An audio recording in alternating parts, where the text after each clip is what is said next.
We re-talking about how to recognize it, and we re-talking about how to take back your power by owning your stuff and dealing with it, so it stops being projected onto other people. You are not here by accident. So grab a pen and a paper, and let's get into it. I am a licensed professional counselor in Portland, Oregon. And this is the show where we talk about all things mental health. Here we talk about mental health in an effort to help break the stigma and help you all live your most mentally healthy life. What that means is that there is something going on inside of us that we do want to acknowledge. It could be a negative thought. It could be a memory that's uncomfortable. It could be something that we did that we feel ashamed about or embarrassed about. And if we don't deal with it, it comes out as projection. So how do you take back your power? Step 1 is to become aware. That's what we're talking about today. Becoming aware of what it is that's going on inside of you. Apologize to the person you're projecting onto. Say, hey, I'm sorry. I am so sorry that I am projecting onto you. I'm sorry that I am treating you poorly. I'm sorry that I am saying things to you that aren't true. I'm sorry that I am reacting to you in a way that doesn't make any sense. Apologize, take accountability, and then make a commitment to do better in the future. What happened to you in childhood that you have these beliefs? You have these core wounds that you haven't worked through? See, the only way that projection works is if you allow it to work. The only way that projection works is if you allow it to. So when you catch yourself in the act, implement these steps and watch what happens. Watch how empowered you feel when you do. When I do couples therapy, I work with couples to help them identify their attachment styles. I will see you next Monday. And one of the questions that I ask them is, what happened in childhood that would lead you to believe that that would be your attachment style? For instance, if you have a secure attachment style, what happened in childhood that made you feel safe and secure? What happened in childhood that helped you feel comfortable with intimacy and being vulnerable with somebody else? If you have an anxious attachment style, what happened in childhood that would lead you to feel uncomfortable with independence? What happened that made you feel like you needed to cling to people in order to survive? What happened in childhood that made you feel uncomfortable with abandonment? What happened in childhood that made you feel unworthy of love? These are the kinds of questions that you VA got to ask yourself when you're dealing with projection. Whatever it is, it's something that we don't want to look at. When you notice that you are projecting something onto somebody else, you have to stop and say, wait a minute, this is my issue. Empathize with the part of you that you're projecting onto them.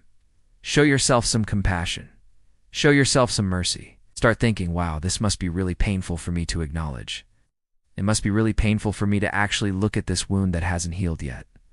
It must be really painful for me to accept that I am imperfect, to accept that I have done things in my past that I regret. I'm not perfect. I have done things that were not okay. It's okay that I'm sorry for them. It's okay that I feel ashamed. It's okay that I feel embarrassed. Once you start showing yourself some compassion, you start seeing yourself as a human being who has made mistakes. It becomes easier to take ownership of it. This is my stuff. I am responsible for healing that part of me. You see how powerful that is? When you start taking ownership of your stuff, it takes away the ability of whatever it is that you're projecting to harm you. It loses its power when you start taking ownership of it. So instead of acknowledging it, instead of taking ownership of it, we place it onto someone else. And when we do that, we start believing that that person is the one who's wrong. And when you do that, you relieve yourself of the responsibility to look at your own stuff. Now, if you're new to the channel, go ahead and subscribe.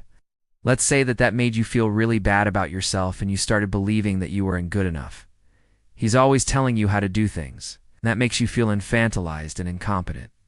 But let's say that when that same boss asks you to do something, you resist, push back, and you say, hey, I can handle this. I can do it. But then when he walks away, you feel this sense of panic come over you that you don't know what you're doing. And then you call your mom for advice. Your mom tells you, no, you can't do it. You're not capable. You're not competent enough.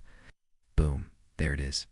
That thing that's been buried inside of you since childhood, that belief that you're not competent enough, comes to the surface and gets projected onto your boss.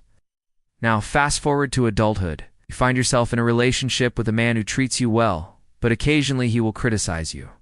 When that happens, instead of recognizing that he's just occasionally giving you feedback, you jump to the conclusion that he must think that you're not good enough, because that's what your mom used to tell you every day, and because you never worked through that. because you never took ownership of that and said, hey, I'm going to learn to love myself in spite of what you say. It gets projected onto the man who's trying to give you constructive feedback.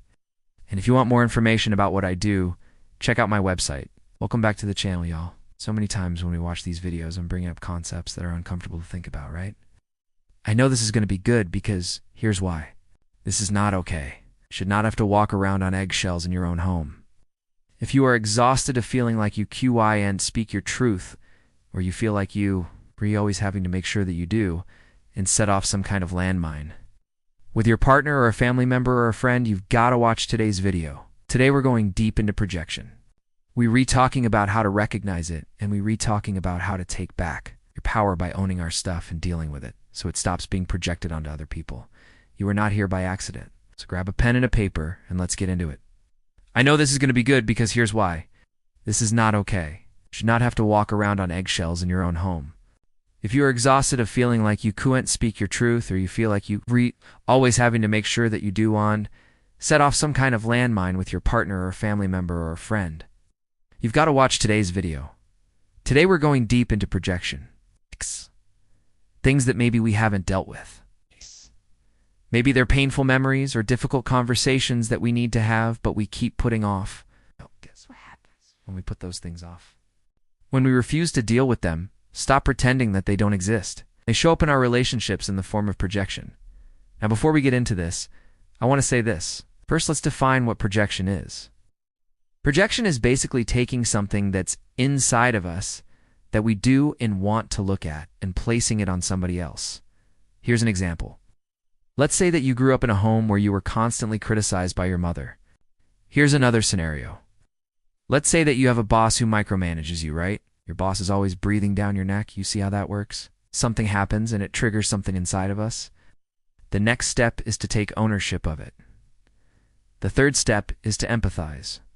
Empathize with the person who you're projecting onto. Last step is to apologize. When you do that, you start taking back your power and you stop allowing other people to trigger you. All right, that's it for today, y'all. I hope that this was helpful. I hope that you implement these steps. I hope that you leave feeling empowered.